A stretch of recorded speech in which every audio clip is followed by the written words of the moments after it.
তুমি দরজা বন্ধ করেছো কেন বৌমা? আমার এই বাড়িতে না সবসময় কেউ দরজা বন্ধ করে না, আর তাছাড়াও আমার বাবু না এগুলো পছন্দ করে। अच्छा ठीक है समझ गया। তোমার যদি সমস্যা হয় তুমি পর্দাটা টেনে দাও, দরজা কেন বন্ধ করছো? মনে থাকে জানো যত সব।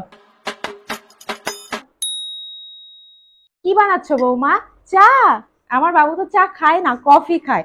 আমি ওর জন্য কফি বানাচ্ছি, আর ওই চাটা তুমি খেয়ে নাও। कौन है ये लोग? कहां से आते हैं? কি রে বাবু, এত রাত্রে কোথায় যাচ্ছিস? ডিনারে? কই আমাকে বললি না তো। ও আচ্ছা ঠিক আছে, সাবধানে যাস। ওগো শুনছো, ছেলেটা আমার থেকে কত দূরে হয়ে যাচ্ছে। যবে থেকে বিয়ে দিয়ে ঘরে বউ মেনেছে, আমার বাবু আমার থেকে অনেক দূরে হয়ে যাচ্ছে। আজকাল কিছুই বলে না আমাকে। আগে আমার থেকে সবকিছু শুনতো, তারপরে আমার বাবু সব কাজ করতো। এখন আমার একটা কথা শুনছে না, আমার বাবু আমার থেকে দূরে হয়ে যাচ্ছে। বাবু, আজকে রান্নাটা কেমন মজা হয়েছে বলতো? আজকে কিন্তু আমার বৌমা সব নিচে হাতে রান্না করেছে। ওই আমি শুধু একটু বলে দিয়েছি কখন কোন মশলাটা দিতে হয়, কখন কতক্ষণ নাড়তে হয়, সেই জন্য তো আরো বেশি মজা হয়েছে। আয় আয় খেয়ে নে বাবু, আয়।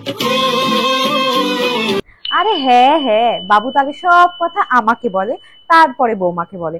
আমি বলে দিয়েছি, বৌমা তো ছোট মানুষ, বৌমাকে তো টেনশন দিতে চায় না। আর বাবুর তো সারা জীবনই অভ্যাস, সব কথা আগে আমাকে বলবে, যেখানে যাই হোক না কেন।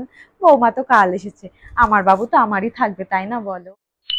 বাবু গো, বাবু, আমার না ঘুম আসছে না, রাত 10টা বেজে গেল তবু আমার ঘুম আসছে না। বলছি বৌমা, তুমি একটু পাশের ঘরে শোবে মা, আমি বাবুর কাছে ঘুমিয়ে পড়ি, নাহলে আমার ঘুম আসছে না। कौन है ये लोग? कहां से आते हैं? আমার তো সারা জীবনের অভ্যাস, একদিনে কি করে যাবে বলো বৌমা? তুমি চলে যাও না, আমার পাশের ঘরে যাও, আমি আর আমার বাবুর কাছে শুয়ে পড়বো। Music